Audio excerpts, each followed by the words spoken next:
This is Beyond the Capes.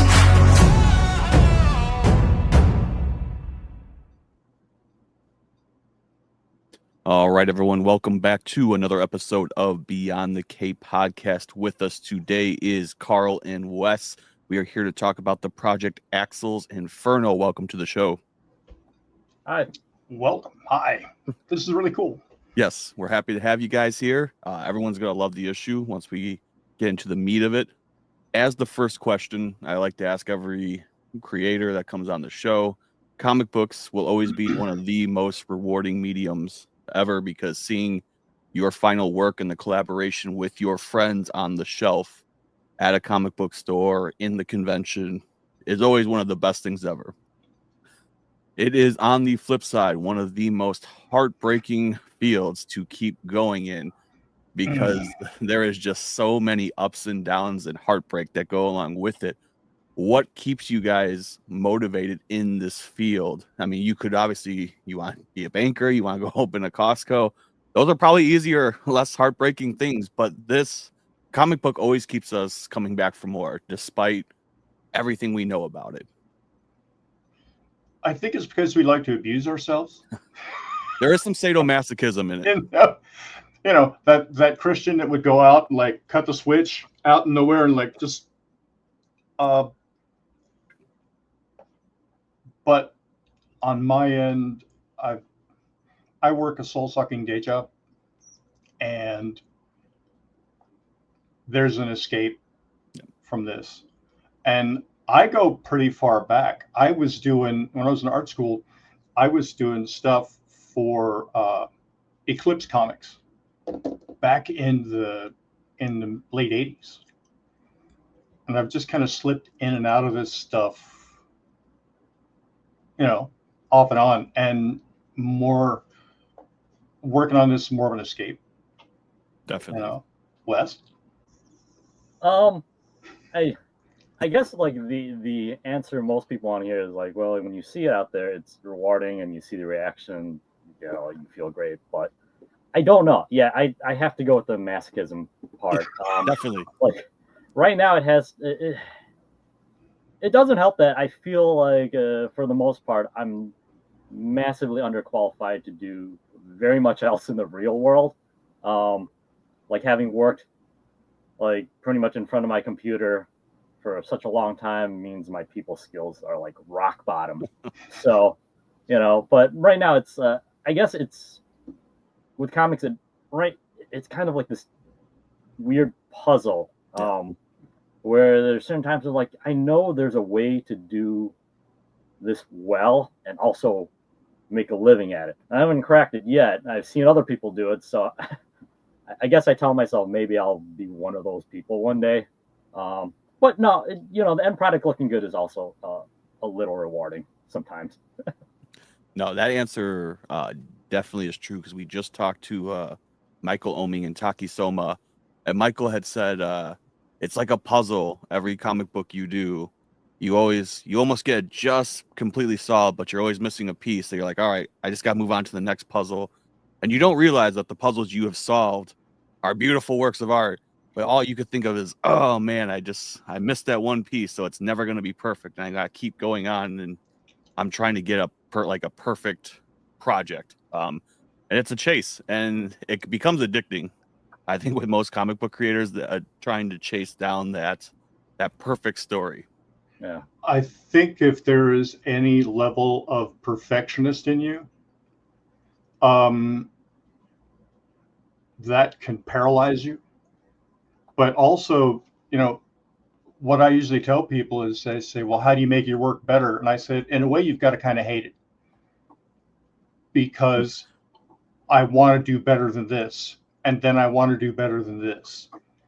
And I can put stuff out there and people can say, wow, that's really neat. I'm seeing all the mistakes on the page.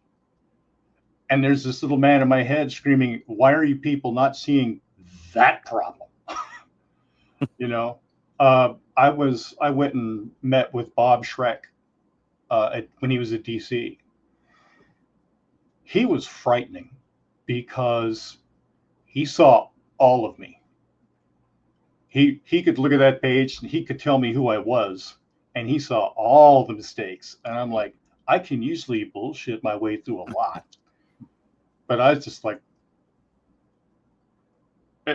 yeah. When you see somebody, you'd like to see that, you know. Definitely. No, and I think it's crazy too, because when we look at the old school comic books and Marvel and DC, there was no foundation there. So everyone that was creating had a blank slate where no one knew what to expect. And now that we've jumped into these later years, you're chasing these giants that have been around forever. Yeah. And now it's very easy to get lost in that imposter syndrome, even though if we were to pull books that everyone's worked on, they're beautiful books. And it's always hard to see because you're like, oh, well, it's not Superman. It's not Man of Steel #1. But what has been created is still a very beautiful work of art. I met one of the old timers, the old EC guys back in the day, back when I was living in Pennsylvania. And his name's George Evans. Every bit as good as any of the EC guys. Didn't get a lot of attention because he always kept his head down in the trenches producing stuff. But those old guys were like titans. Yeah. You know? And that's another dude where if I showed him my work, I was embarrassed because this guy was like, he was as good as any of them. And he could story tell like crazy. And I would just blush and go, what do you think of this? You know? And he was a cool dude. Definitely. There's definitely a humbleness. I think that comes from that for sure. Now for you guys, do you guys remember like the first time like you had created something where you looked back and said, you know, it might not be perfect, but man, this has potential. Like I wasn't sure. I finally got to utilize all my skills, and looking at it now, like I have something to work off of. I don't know. I might have to let Wes buy me a moment. Yeah, this one's a little harder for me because I still kind of have the whole I see the flaws thing. Yeah. And I think the only time like the most recent thing was like that I colored that kind of made it kind of like an impact was like when I colored Jean on Wonder Woman Historia. That got a lot of positive reviews. Now there are a lot of people who are like, the coloring's not as good as issue 1, but I think it had enough where I was like, all right, so maybe I'm not complete garbage. You know, I do have a folder where like there's some people that they didn't like it, and I kind of screen grab that and I save the folder for that. But it's kind of weird to think that I've been trying to color for so long, and then it wasn't until like 3 years ago that I'm like, well, that's enough of an indication that maybe it's decent. So I guess my crippling self-doubt pretty much relies on outside feedback because my own brain's like, maybe you should apply for that job at the gas station that's on the corner of the block instead of doing this stuff still.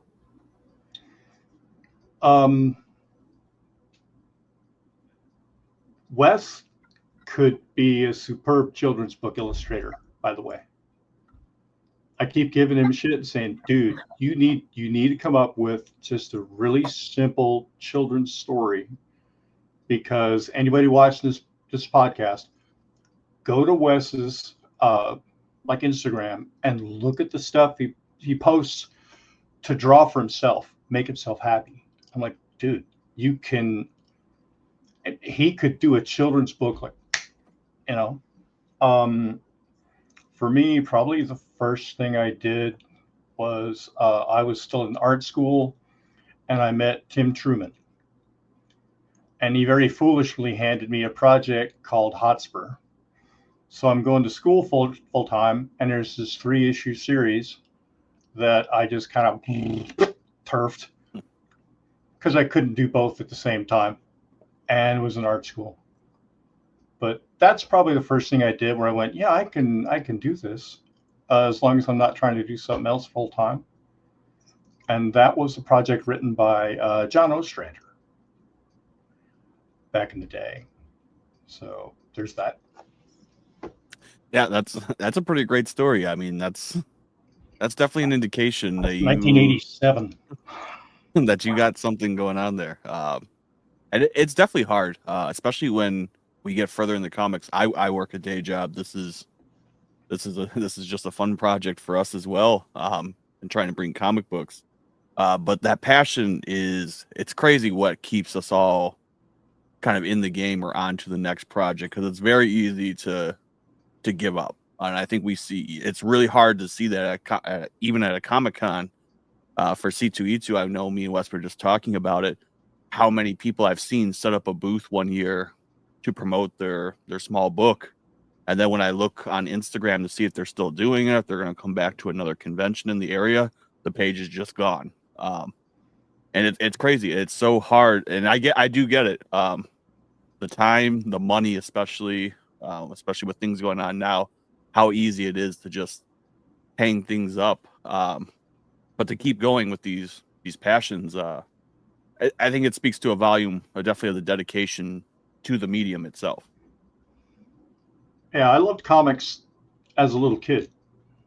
You know, my mom used to sit on the couch with me and we would read Tomb of Dracula. And so I had a really cool mom. And when I went into junior high school, I had a college reading level from reading comic books. You know, because that combination of image and then the words really can pump you up. And, you know, when I was a little kid, my mom would say, "What does invincible mean?" And I'd say, "Can't be beat." And from comics. Yes. So yeah, it's really, really, really neat. Yeah. No, I mean, there should be, I think we've had a talk with quite a few people, a lot of teachers that have turned to making comic books and putting them in the classroom. And one of them was a friend that helped us start this podcast on Coffee with Kenobi, Dan Zier. You can make a whole class on the finer illustrations.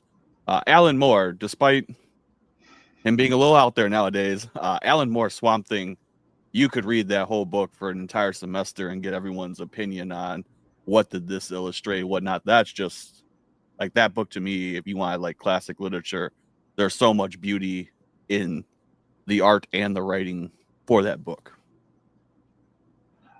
I have held an Alan Moore script. I was going to do one for another publisher, and I'm reading through the script, and everything he wants in that first panel would be a page of old Marvel script. And I was like, I can't do this. That's a lot. That's a lot. No moss, yeah. That's a lot to fit. Now for Wes, for you as well, did one kind of come before the other? Because I've definitely seen your Instagram, and I agree with Karl. It's a beautiful site of everything. Illustrations are always fun, and obviously putting color to the illustrations is what gives them life. The shading, the highlighting, picking the right color palette.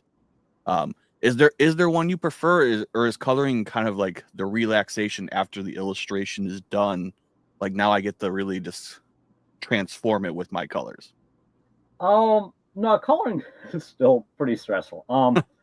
It's kind of weird because like to me the creation is actually, at least when I do my own illustration stuff, it's in the drawing. Like that's the simple early parts, I think, is when I'm feeling like I'm actually creating. And then once I kind of get into, at least when I color my own stuff, by that phase already, I've already looked at that drawing for so long that some of the heavy rendering kind of falls more into the technical things. Yeah. So, you know, I guess like since I color mostly for the day job, the illustration kind of comes as more the relaxing part. And then my own personal illustration tends to kind of go a different route than my coloring sometimes. I don't know. It because there's nothing at stake. You know, if it sucks, I just don't show it. But, you know, for regular work, it kind of has to be good. So I enjoy the illustration more because I think in the beginning there's more potential for it to be like, well, this could be amazing. And then by the time I'm in the late phase of the coloring, I'm like, this is not going to be amazing. I'm just trying to save it now. Let's get through this. Just trying to salvage it now. Definitely. Is it difficult when you look at a drawing and knowing that there's, I wouldn't say a necessity for a certain color or the way like it should look, but obviously we've seen enough images around comic books and just in general, we have an idea of like, oh, you know, the tree should be brown, the leaves should be green. Is there, do you feel kind of binded by that sometimes? Like, you know, I really would like to do a purple tree because this is a planet, but everyone's going to be mad because this is what they want for the story or the book. On my own stuff, I can do whatever because you know, exactly. If I'm not getting paid, you know, if you're not paying me, you get what you get. But when it comes to other people and other projects, yeah, it really depends on who I'm working with, because some people are like, yeah, you can go wild with your colors. Others are like, I want things to be very, very literal. And if I know that going in, it's fine, you know, because, you know, I agree to the terms basically. So I'll just deal with it. And to be fair, I'm not super experimental as like some of the other colors I've seen, where it's like you see a tree, it's just like bright, like magenta. I'm like, wow, that looks great.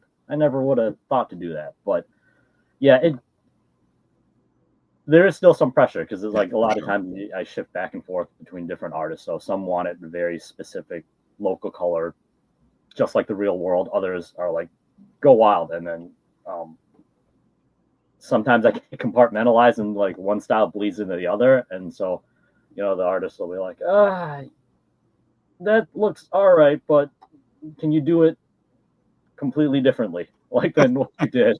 So it's fine. Sometimes there's restrictions, sometimes not. I don't think I really answered your question. I just went off on a tangent. Hey, that's all right. I mean, it makes sense. Obviously, if someone is paying you for a story they had in mind, obviously they have the final say. So, but it's like, I mean, any type of writer, whenever you get an illustrator or a colorist, letterer, to some degree, you do have to give them some freedom, because when you're too rigid, the story definitely, you could feel that it's a rigid story because everything's so cookie cutter that you could tell someone was standing over the team with a whip and said, this is exactly how we're going to do this book. It's also not cool attempting to use someone else who is creative. Wesley's very creative as your hands. Yeah. You know, you have to be willing to go, I'm going to let a degree of this go. So like Wesley can feel free to just do his thing. I contacted Wes to do what Wes does. My whole thing sometimes happens because I'm kind of programmed to think in black and white because I pencil and ink my own stuff. And I'll get pages back sometimes and I'll be like, but I also had no idea how I wanted that page to be colored. Yeah. So I'm not hardly going to haul off and say, no, erase all this and do something else and see if I like it. You know, there are small aspects that are like, it's key that there's a reason why I have this character and he's white. You know, in Axles Infernal, the demon you're going to be dealing with all the time, I made him pure white because then I wanted him to be able to reflect, like if they're in an environment that's purple, he looks purple. If they're in an environment that's red, he looks red. Or if you want to do the old EC Comics thing and he's being demonic, you can just take that whole panel and make it red. Yeah. You know, but I'm not going to hire Wes to do what he does and then go, well, I don't like that, but I don't know how to fix it. Yeah. And I'm sure Wes deals with that all the time. Yeah. I mean, I think the further down the line you get, the more, you know, I'd imagine like when you're working with a very strict writer who has something very specific in mind, you know, an artist probably has to deal with the whole, you know, like, what the hell did you do? You know, but I do try to check with the artist, at least for my thing, you know, like, what are the important things that you need emphasized? I'll make sure to get that. But you know, if you don't tell me the stuff, then I'm kind of just gonna do my own thing with it, for better or worse.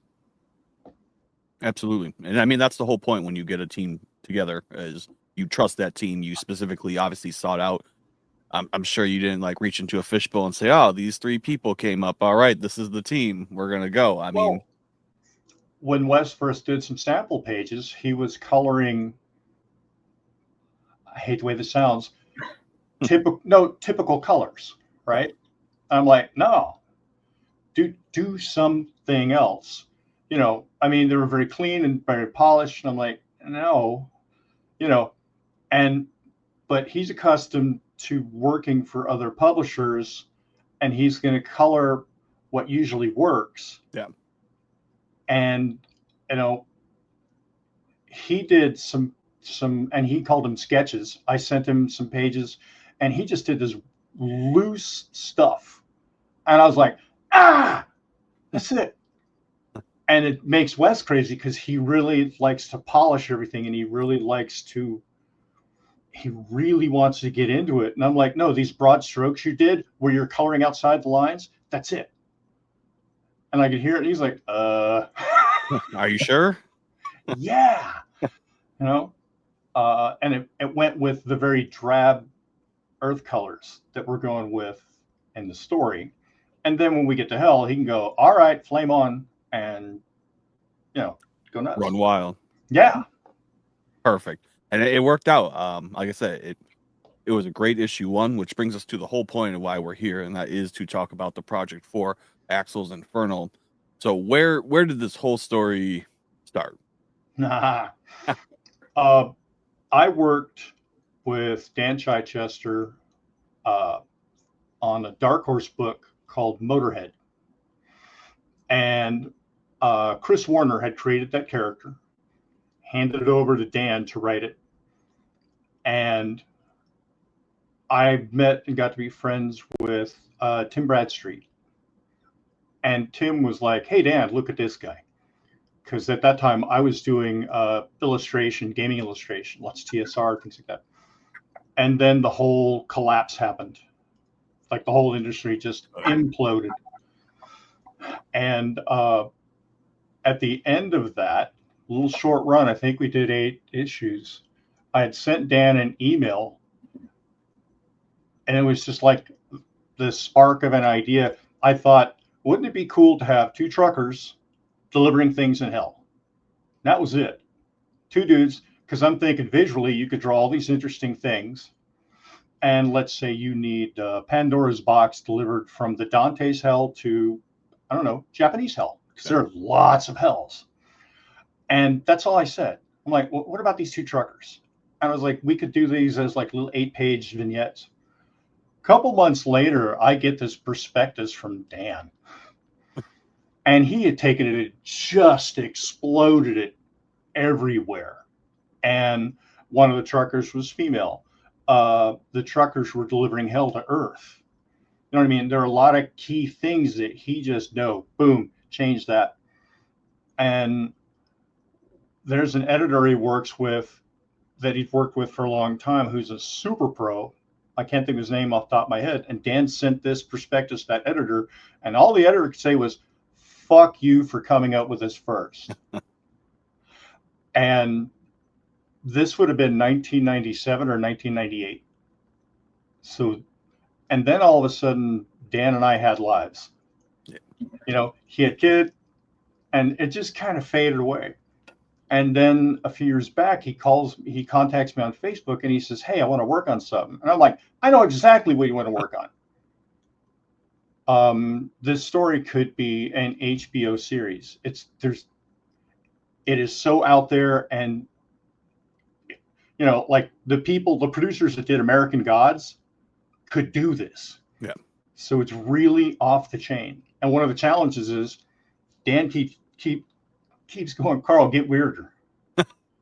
I don't know if you want to do that, because I can be a really strange guy. Thank God the comics code doesn't exist. Yeah. But that's like how that came about. I'd never stopped thinking about it. Apparently he hadn't. What started it up again was he had a computer crash back in the day. All that shit was gone. And this friend was like, hey, I went through my old computer and I found this. So we're talking 25 years now, something. Yeah, it's crazy. But that's how this came about.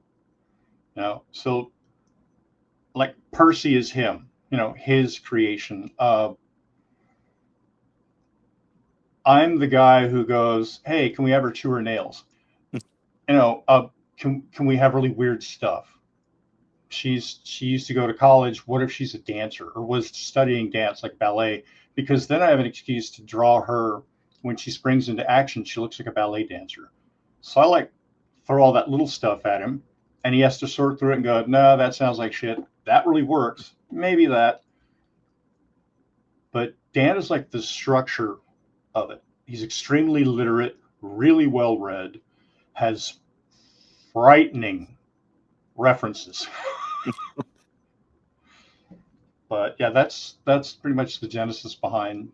And it was originally going to be Route 666. Okay. Yeah. And then Cross Gen Comics came along and stole that title. Damn them. All to hell. How dare they? And Dan and I were like sharing ideas on a blog, just those little personal blogs. And he went, what about Axles Infernal?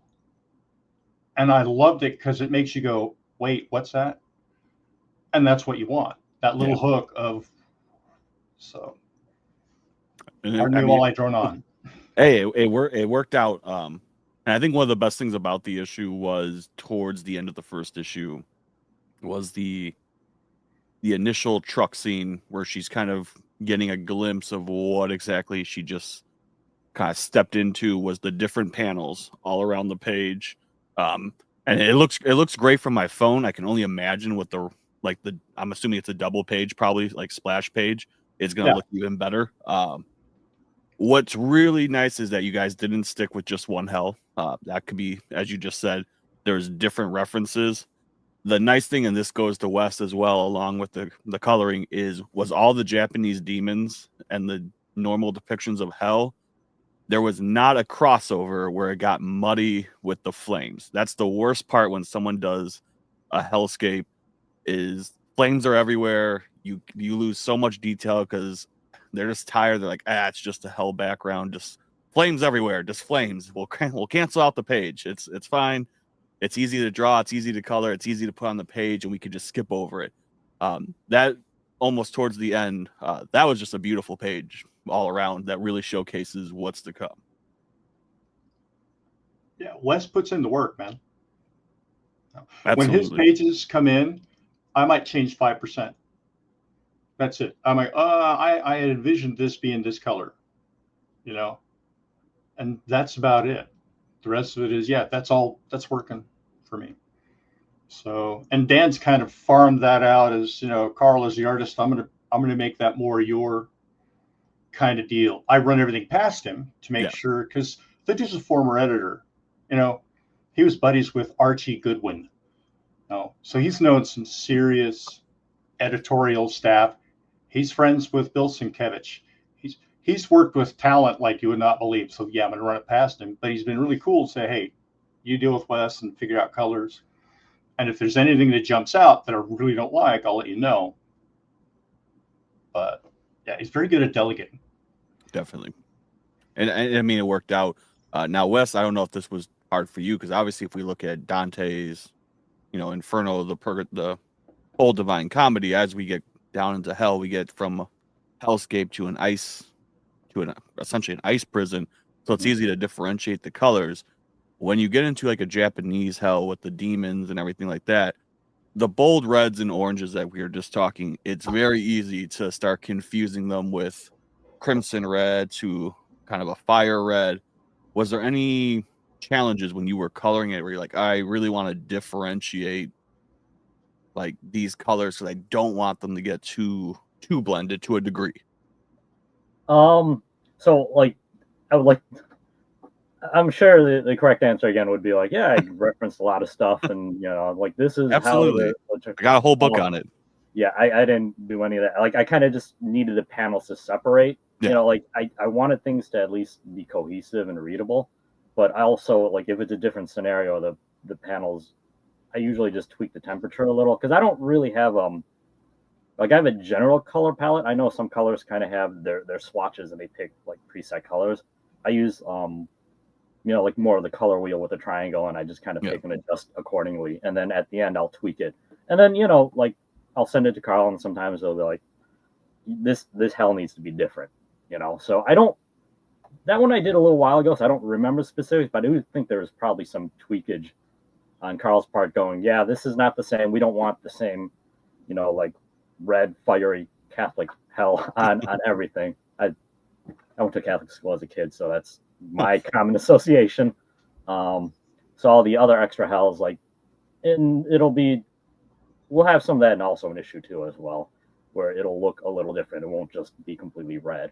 So yeah, I tweak some things, but I'm pretty sure there was feedback from Karl on which specific ones to differentiate. Wish I could take all the credit, but I can't. There's a challenge when you're drawing this, because if you're going to draw something that's about hell, everybody's perception is, I know what hell looks like, because they're familiar with either movies about hell or Dante's hell, or, you know, there's what Dan and I refer to as like typical hell. Yeah. The real challenge will be when we're, you know, like Norse hell is just endless wasteland. Yeah. You're not going to have flames. You're not going to have, you know, or like Japanese, I don't know if I have the muscular grunt to do it, but I would love when we get to a Japanese hell to, like, except for my characters in the truck, try and make stuff look more like Japanese woodcuts. That would be awesome. You know, and, you know, my head will pulse like, you know, the first episode of Star Trek, those dudes that like had them in their cages. But it would be really cool to do that. But I keep referring back to Dan and going, all right. Dan's like, well, this isn't enough hell. And I'm like, yeah, but which hell? You know what I mean? Because I could do hellish images of demons and blah, blah, blah, blah, blah. But that's not what this is about. But how much of that do you feed the reader? Because the reader's expecting that. You know, so there's some really unique challenges in this project. Absolutely. I think one of the other things that's really nice about this story is this would be very easy to make this a buddy cop comedy kind of story.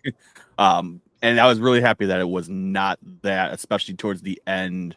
Again, that it really sets the scene that this is a story of redemption and, to a degree, kind of letting go of what has held you down in the past to accept what's going to a degree, it seems like, accept the future and what it has to hold, and forgiveness for yourself and kind of for the world itself. I don't know if that was intentional or if that was always the main goal. There's an overall arc of beginning, a middle, and end to the story. Because what we've created here is we could follow another driving team around. Yeah. You know, my original thing I said to Dan, I said, you know what Frank Miller did with the Sin City stuff was when you would see another story arc, but you would see shit going on in the background from the previous story arc.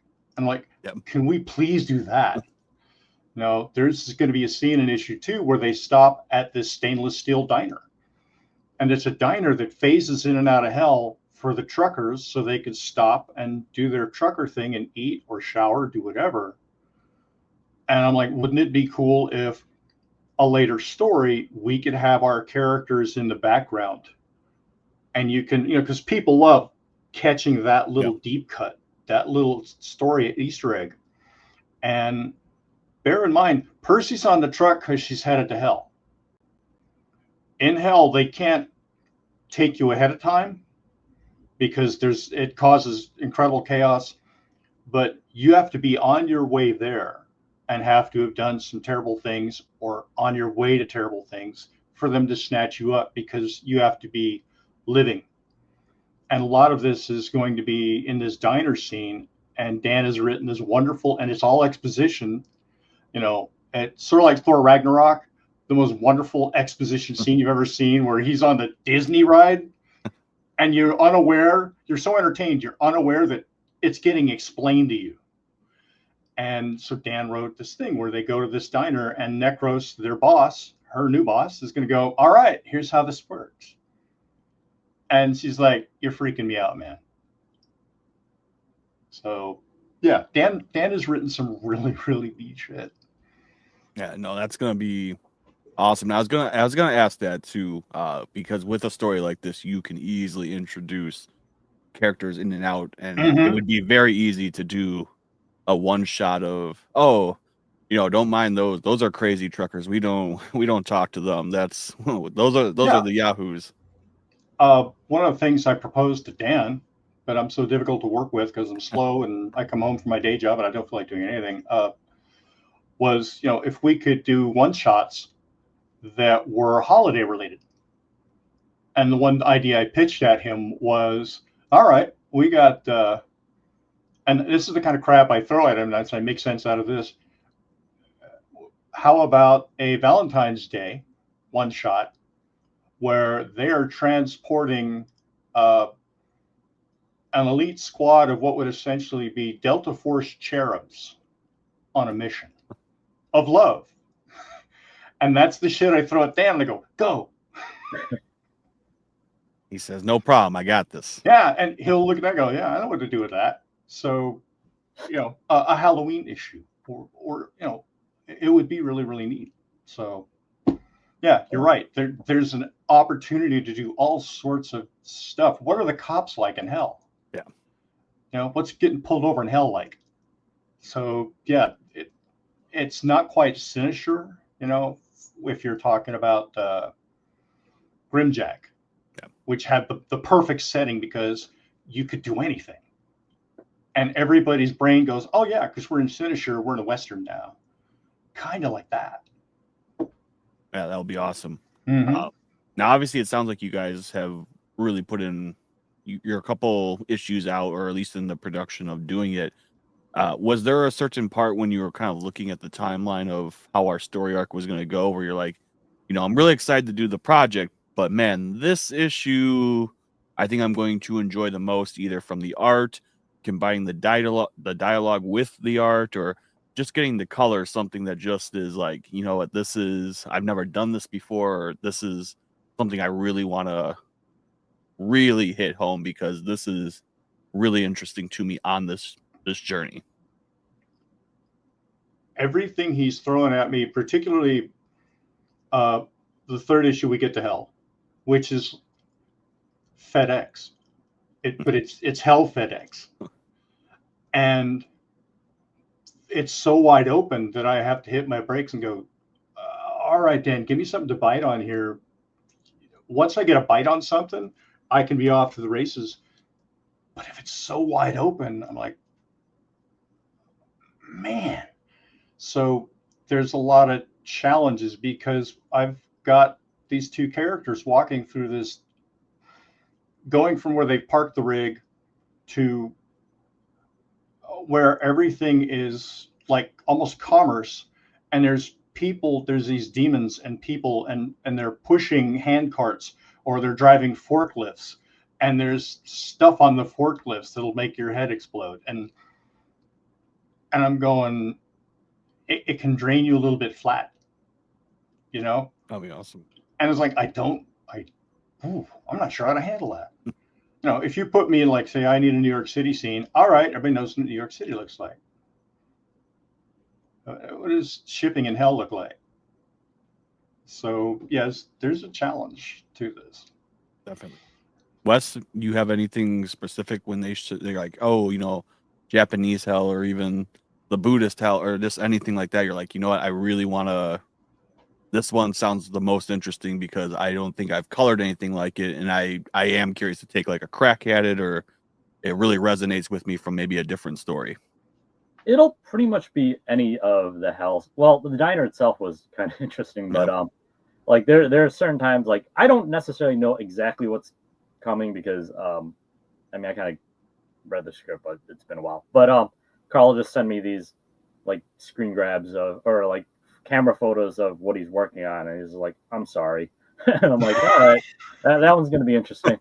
But Yeah, they're not really anything specific. I am just curious to see like all the different types of hells because I mean, again, I'm also used to just the red hot hell. Yeah. So it'll be. I'm hoping to get to try different colors, different temperatures, different moods down the road. That's really kind of a floofy colors response, but like I'm just curious at this point. I'm curious what the future will bring with that. Definitely. Because I don't want to do the same look all the time. Yeah. Because it makes it look like I'm phoning it in. So when the different types of hells come in, just so that Carl and everybody else is like, oh yeah, he can use more than just oranges and violets and reds. That's nice. It could be worse. It could be like, we just want all natural tone, all skin tone, whole thing. What the ideal would be is if we have an issue that's in black and white hell, but Wesley still gets paid. Even that'd be better. great. You just gotta give him the void hell. It's just all black. Oh, yeah. Perfect. And fill the panel. All right, we're done. Black hell, snow hell. That's my two favorite ones. All right. Yeah, perfect. Everyone listening, Wes is open. If you have an all snow edition of your comic book, he's in. He is down. All right. So with this issue 1, when were we looking for the timeline in terms of getting this into people's hands? Issue 1 came out. Perfect. What we're on right now is we're in this bit of a time loop in a Kickstarter pre-launch. Dan and I had no idea that apparently the routine is 6 months at least of promo. Yeah. Before you even try and put something on Kickstarter. So we're trying to get that traction here for issue 2. We've printed plenty of issue 1 if people jump on board and want to see what's going on with that and get that. But I'm going to be done with 3 here pretty soon. And the initial arc is 5 issues.